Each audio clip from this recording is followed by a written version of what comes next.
De quoi je me mêle sur rmc.fr et 01net TV. François Sorel.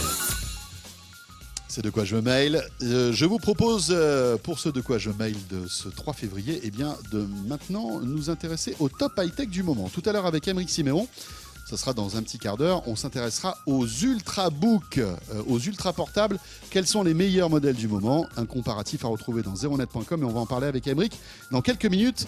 Mais auparavant, c'est les smartphones avec Raphaël Grabli que j'ai le plaisir d'accueillir dans De quoi je me mail. Salut Raphaël. Salut François. Raphaël Grabli, journaliste à 01net.com, et avec Raph, on va s'intéresser aux meilleurs smartphones du moment. Alors, attention, petite précision, évidemment, cette sélection est quand même assez subjective. Déjà, c'est subjectif, voilà. Et par ailleurs, c'est pas un top 5 à proprement parler, parce que j'ai voulu en donner pour un peu toutes les bourses, tous les prix. C'est ça. Donc j'ai fait une sélection, c'est plus une sélection de 5 smartphones. On est dans une période avant le Mobile World Congress, à la fin de l'année, etc. Donc voilà, c'était le moment en fait de faire le point sur aujourd'hui si on veut un smartphone selon tel ou tel budget. Ce que je recommanderais personnellement, et selon évidemment les tests du labo aussi, puisque tous ont été testés et on peut retrouver les tests sur zernet.com. De 200 à 700 €. Voilà. Ouais. Et on va aller crescendo, c'est-à-dire que petit à petit, on va vider votre compte bancaire, les amis. Exactement. Et on va commencer par un smartphone à moins de 200 €. Exactement, qui vient de passer à 199 €. Alors pour moi, c'est le Moto G4 qui est sorti au printemps dernier. Si je devais définir ce smartphone, c'est l'équilibre parfait, c'est-à-dire que c'est un smartphone qui est à 199 €, alors qui a un design finalement assez classique, etc., mais qui n'a pas vraiment de défaut. Et ça, c'est assez intéressant pour un smartphone à ce prix-là. Il a un écran Full HD, 5,5 pouces, donc c'est un smartphone assez grand format. Du Full HD à moins de 200 €. À moins de 200 €, on aime bien. En plus, plus, l'écran est plutôt contrasté, etc., de bonne facture. Il y a une puce Snapdragon 617, donc c'est quelque chose, un processeur qui est quand même très bon, qui va permettre de jouer très correctement à tous les jeux en 3D. Donc à moins de 200 € en 2017 et même en 2016, on pouvait jouer à beaucoup de jeux. C'est vraiment quelque chose de très positif, je trouve, sur le marché des smartphones. C'était pas le cas il y a encore quelques mois, je trouve, de trouver des smartphones aussi polyvalents à ce prix-là. Le capteur photo, il est très honorable aussi, c'est 13 mégapixels. On l'a testé, bon, c'est des photos qui sont tout à fait correctes. Tout à fait correct, surtout pour un usage sur les réseaux sociaux, franchement. Ouais, voilà, ça suffit largement. C'est très bien équilibré. Et il y a un petit plus, moi que j'aime bien, c'est que finalement, c'est peut-être un peu le dernier, c'est qu'il a une version d'Android pure souche, entre guillemets. Ouais. C'est-à-dire que finalement, même les smartphones de Google, les Pixels, maintenant, il y a leur propre surcouche, ce qui permet d'avoir des mises à jour assez rapides. Par exemple, Android Nougat, il est en train d'être déployé sur le Moto G4, alors qu'il ne l'est pas sur des smartphones beaucoup plus chers. Comme le Galaxy S7, par Exactement, et c'est la stratégie de Lenovo, enfin de la marque Moto et de Lenovo derrière, évidemment. Voilà, c'est de proposer un smartphone qu'on peut mettre à jour assez rapidement. C'est moins de 200 €, une belle valeur. Super rapport qualité-prix. Exactement. Bonne autonomie, on n'a pas parlé d'autonomie, oui, ça va, très tout à fait correct. Pas exceptionnel, mes batteries, on voyait de 3000 mAh, c'est très correct. Voilà. Très correct. Vous vous rendez compte, pour moins de 200 € aujourd'hui, on a un vrai smartphone très polyvalent, de bonne qualité. Et c'est pas terminé. Après, on monte en gamme. On est aux alentours des 300-350. Alors 300-350 €. Alors là, c'est le Xiaomi Mi 5S qu'on a testé en fin d'année dernière. Et alors là, c'est tout simplement pour moi, même en mettant le prix de côté, l'un des meilleurs smartphones du marché, tout prix confondu. Même si on le compare, au ténor au Galaxy S7, à tout ce qu'on veut. D'accord. Pour moi, c'est l'un des meilleurs smartphones du marché. C'est une vraie... Alors, bonne surprise, non, parce qu'on sait que Xiaomi fait des très bons smartphones. Moi, ce qui m'a bluffé déjà, on l'avait déjà vu avec le Xiaomi Mi 5, c'est le design. Ils ont réussi à faire un design qui est vraiment très joli, en plus assez original, avec des beaux matériaux, très bien finis. La puissance, c'est le Snapdragon 821, donc c'est ce qui se fait de mieux sur le marché. Donc c'est une vraie bête de course, on peut jouer à tout ce qu'on veut en poussant les graphismes au maximum, il n'y a aucun souci. En plus, il a un écran IPS, c'est pas de la MOLED, sauf qu'en fait, dans les mesures, il est tout simplement parfait. On a des mesures de contraste et de luminosité qui sont meilleures que celles du S7, par exemple. Et puis moi, il y a un truc que je trouve incroyable, c'est les bords qui sont très fins. Ouais, les bords sont très fins, alors que Xiaomi sait faire parce qu'il y a le Mi Mix qui était sans bord. Voilà, donc c'est pour ce prix-là, on se retrouve avec un téléphone avec des finitions haut de gamme. Mais ouais, c'est un smartphone haut de gamme qui pourrait, franchement, il serait vendu à 700 €. On dirait, il les mérite. En plus, c'est un format 5,2 pouces que personnellement j'adore. C'est un smartphone qui est ni trop grand ni trop petit. Voilà, il tient bien dans la main, comme c'est bien optimisé. Malheureusement, il y a un défaut. Il y a un défaut, et ça c'est récurrent chez Xiaomi, c'est qu'il n'y a pas les fréquences 800 MHz, il n'est pas compatible avec les fréquences 800 MHz. En fait, on le trouve chez des importateurs. C'est pour ça que le prix, je mets entre 300 et 350 €, parce qu'il y a souvent des remises, etc., des mouvements de prix. Alors attends Raphaël, c'est important ce que tu dis, ça veut dire que je l'utilise en France, qu'est-ce qui va se passer? Il va Concrètement, capter de la 4G. Il va capter de la 4G. Parce que la 4G est sur plusieurs bandes de fréquences. Voilà, on rentre exactement. un petit peu dans un domaine un peu technique. Exactement. Il y a 4 fréquences 4G en France, plus les 700 MHz qui sont en train d'arriver. Ça dépend des opérateurs. En fait, par exemple, chez Free, il va fonctionner parfaitement.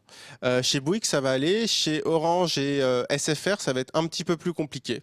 Alors moi, je l'ai testé avec. En fait, ça marchera, mais il ne captera pas certains émetteurs qui émettent en 4G. En fait, les fréquences 800 MHz, c'est des fréquences qui sont très puissantes, mais qui traversent assez peu les murs finalement. Mais qui vont très très loin. Voilà. Et donc du coup, de temps en temps, alors moi je l'ai testé avec une puce SFR. Donc mauvaise configuration.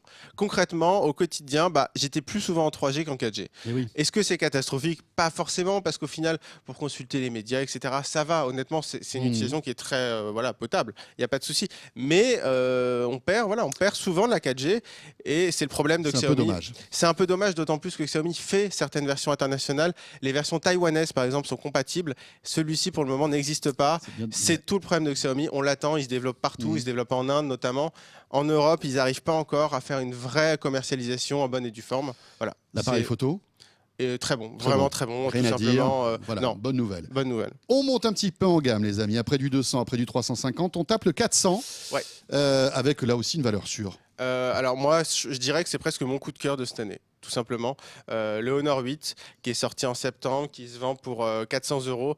Déjà, là aussi, alors Honor, pour le coup, contrairement à Xiaomi, c'est distribué en France, sur Internet, essentiellement sur Internet, même uniquement sur Internet d'ailleurs, mais c'est la filiale de Huawei, c'est une valeur sûre, c'est une boîte qui est, pour le SAV par exemple, il n'y aura aucun souci. Il y a Huawei derrière. Il y a Huawei derrière, on achète du sérieux, il n'y a aucun souci là-dessus. Mais là aussi, comme Xiaomi, ils ont fait un super effort sur le design, tout en vert en fait, avec un effet de reflet comme ça, qui me fait un peu penser à ce qu'on avait avec le Galaxy S6. Format toujours 5,2 pouces, que j'aime, parfait pour la prise en main, un bon intermédiaire. Là aussi, la puissance, c'est une puce Kirin 650. Donc en fait, c'est quelque chose qui va permettre aussi de jouer à tous les jeux vidéo. C'est pas une bête de course comme le Xiaomi Mi 5S ou comme d'autres smartphones, le OnePlus 3T qu'on va voir ensuite. Mais clairement, c'est assez puissant.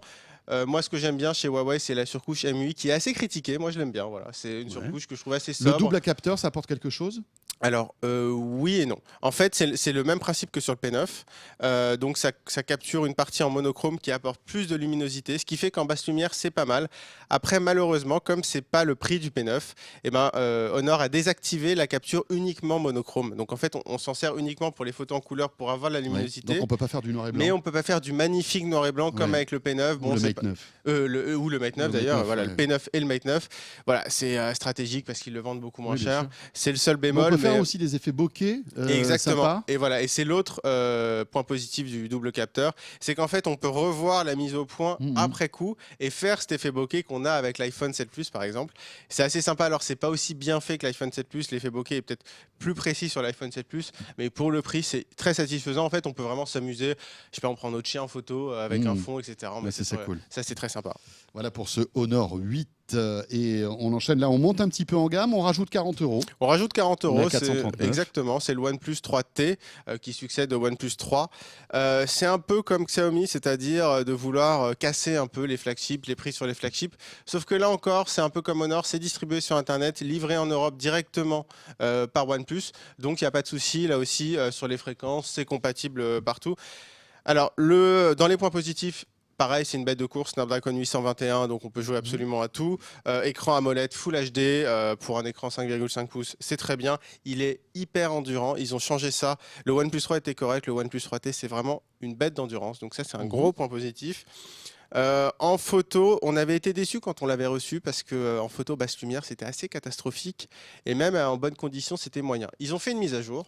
Et depuis, c'est nettement mieux, notamment dans de bonnes conditions. Vous prenez je sais pas, un paysage avec du soleil. Franchement, le piqué est excellent, comme l'était celui du OnePlus 2 d'ailleurs. Là, c'est un super photophone. En basse lumière, c'est toujours très moyen. Moi, ce que je regrette un peu personnellement, c'est le design qui évolue pas beaucoup.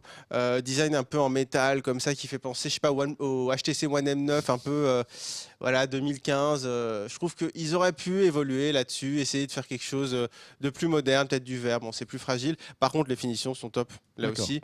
Voilà, le design. Et on trouve facilement ça aussi ? On le trouve facilement, il est en rupture de stock et maintenant ils en ont à nouveau.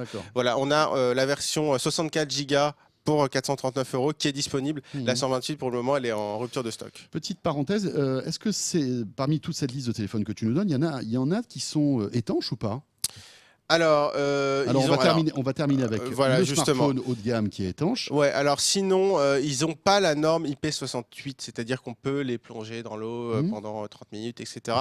Alors, j'ai pas toutes les données. Je pense qu'il y en a certains qui sont IP67. En tout cas, ils résistent aux éclaboussures. Voilà. Donc, c'est la norme un petit peu en dessous en général. Il faudrait voir après dans les tests. Évidemment, on a les données dans les tests. Mais la plupart ne sont pas étanches Comme par exemple le numéro 1. Alors là, on est vraiment sur du très haut de gamme, Voilà. 700 €, peut-être un petit peu moins actuellement. En fait, il y a des offres en permanence. Voilà. Le S7, les prix sont en train de bouger. Voilà, On ça pouvait bouge le beaucoup. trouver à un moment à 430 € pendant le Black Exactement, Friday. tout à fait. Donc ça bouge. Voilà. On va dire le prix constructeur, c'est 700. On peut le trouver à moins cher. Et donc, c'est donc le Samsung Galaxy S7. Oui, c'est la valeur sûre Qui pour moi. n'arrive pas à être détrôné. Hein. Non, pour moi, c'est le meilleur.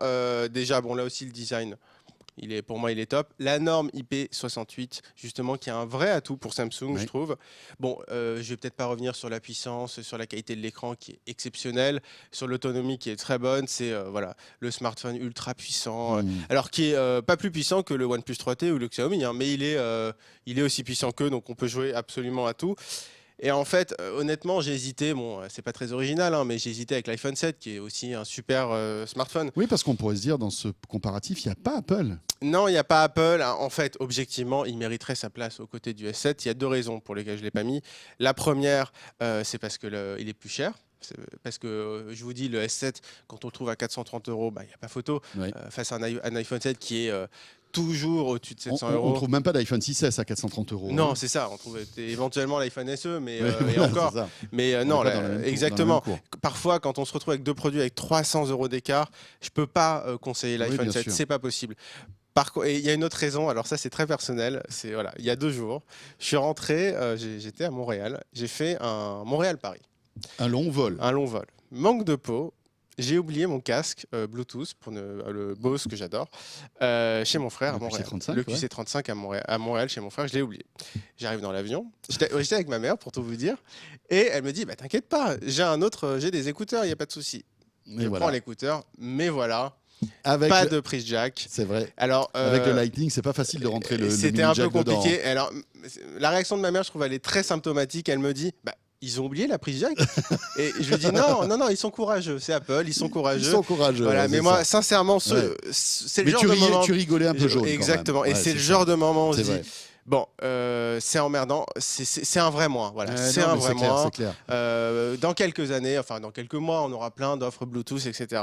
Il y a l'adaptateur aussi, mais l'adaptateur, on l'a jamais avec nous. On l'a pas avec soi, il est dans c'est la normal. boîte, bien sûr. Et voilà, l'adaptateur. Voilà. Donc, ça lui coûte sa place en plus du prix. L'iPhone 7, c'est un smartphone qui est absolument génial, que j'adore, mais la prise jack. Pour moi, ça a été un peu le coup fatal. Mais tu sais que moi, il m'arrivait la même chose. J'étais à Marseille et j'avais emprunté la voiture d'un pote et je voulais écouter la musique. Il n'y avait pas de Bluetooth. Et alors, tu sais quoi? Je suis carrément allé chez Darty acheter le câble mini jack. J'avais complètement oublié. Je rentre dans la voiture et je me retrouve là comme un débile en regardant la prise mini jack et me dire mais t'as un iPhone 7, ça va pas rentrer. Et là, j'étais mort de rire dans ma voiture. Et j'ai pas écouté la musique. Non, il m'arrive la même chose dans ma voiture aussi. Et on oublie qu'il n'y a pas de prise jack et le jour où on en a besoin, c'est pas là. Et là, on se dit, mais le Bluetooth fonctionne, pourquoi pas mettre une prise jack aussi? Bon, voilà, on comprend évidemment la stratégie d'Apple, on va pas revenir là-dessus. Non. Mais voilà, dans les faits, ça nous énerve. Voilà pour ce top 5, alors exhaustif bien sûr. Dites-nous ce que vous en pensez, à la fois sur YouTube et sur Twitter. Si vous voulez retrouver le top global des smartphones, les meilleurs smartphones du moment, on a sur 0net, voilà, il y a les smartphones à moins de 200, 250, évidemment. 500 et haut de gamme. Là, vous avez beaucoup plus de choix. Merci beaucoup, Raphaël. Merci, François. Voilà, et j'espère que tu vas retrouver vite ton Bose, parce que ton frère, à mon avis, va te le rendre. Il va en profiter, je pense. Ah non, mais on l'a oublié, c'est dommage. C'est con, hein. Vous restez avec nous, de quoi je me mêle la suite dans un instant. Ça sera le top des Ultrabooks, cette fois-ci avec Aymeric Siméon. À tout de suite. De quoi je me mêle sur rmc.fr et 01net TV.